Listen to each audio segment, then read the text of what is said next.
Alright, ladies and gentlemen, welcome to this video. So this video is going to be about the 5 things that I dislike about my 3G Eclipse.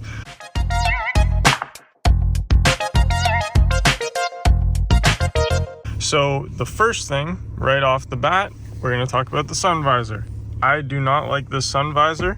It is too big, at least for me, in the sense you can see this is about my eye level where the camera is. So when you're trying to drive like this with the visor down, it does block the sun, but unless you're a very short person like this, you cannot see any of the street lights. So you either get blinded by the sun and you can see the street lights, or you can have no sun in your eyes, but you literally can't see if you're running red lights or not. So that is a dislike about this sunshade. I wish it was a shorter shade.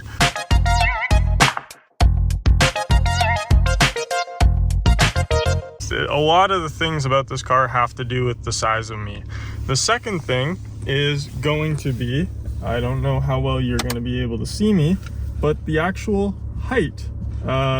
I have no headroom. When I'm sitting up in this car, I'll take off my hat here.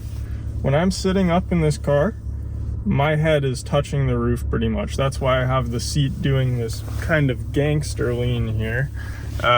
Because I'm not even a tall person. I'm only 5'11", and my head is touching the top of this car. So that's another reason why I really like the 997 Porsche, is you have so much headroom despite how low that car is. So yeah, that is a very annoying thing about this car, is the actual headroom.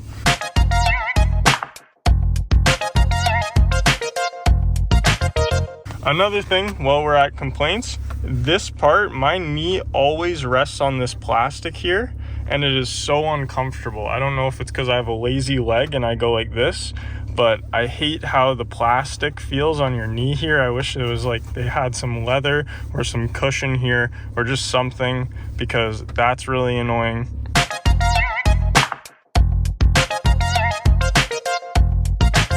I hate the plastic that they used on, maybe this isn't 5 things, maybe this is just my dislikes about this car.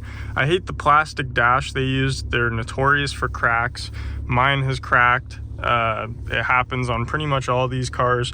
It's a mixture of sun damage, and also mine started cracking after I put coilovers in this car, like more noticeably, but also it was a mixture of sun exposure, and I drive the wheels off this car, so it was bound to happen. But I just don't like the material of plastic they used.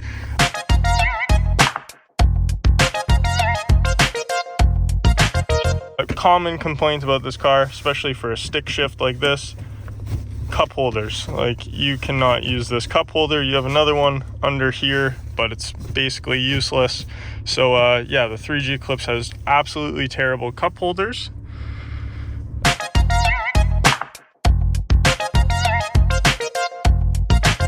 Another noticeable thing, I don't know if you're gonna hear it, when this is cold, there's like a squeaky clutch pedal. Here's that squeaky clutch noise. Here we go. It's ice cold in this car. Hear that?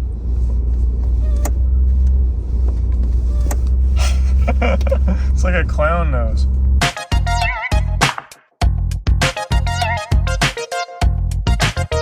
Another thing I dislike about the 3G Eclipse is the startup in the wintertime. There's no heated steering wheel in this car. There is no seat warmer in this car.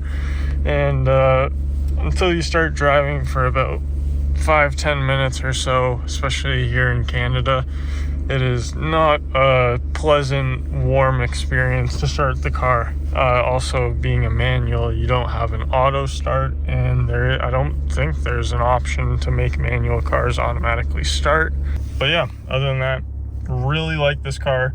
I've owned this car for a very long time. I'm a very big 3G Eclipse fan.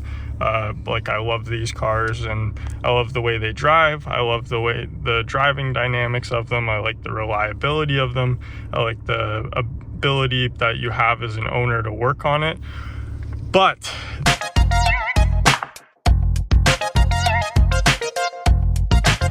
the final thing I hate about this car is the parts availability for it. I hate how, and it's happening with everything that's old, but for this specifically, there's a bunch of OEM components that you cannot get from Mitsubishi anymore. For example, the fuel temperature sensor that is causing that check engine light right now, I cannot buy an OEM sensor. I will have to find a 3G Eclipse that has a working fuel temperature sensor, pull the fuel pump assembly from the junkyard, and wire in that fuel temperature sensor. I had an aftermarket fuel temperature sensor.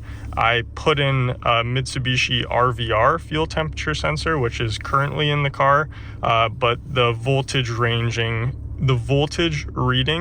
are not within the specified range, and it still causes the fuel temperature sensor light, even though this car runs perfectly fine.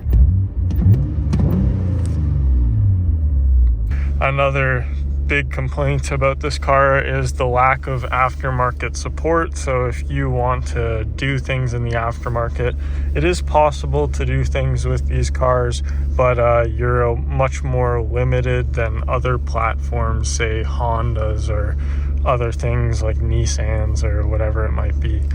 All those types of cars, BMWs, you're going to have a wide aftermarket support, and parts are going to be widely available, both OEM and aftermarket. On this car, both for OEM, aftermarket, whatever you might need for OEM applications or going for performance applications, you're going to struggle to find parts for this car without going to specialized companies that do custom parts for custom builds.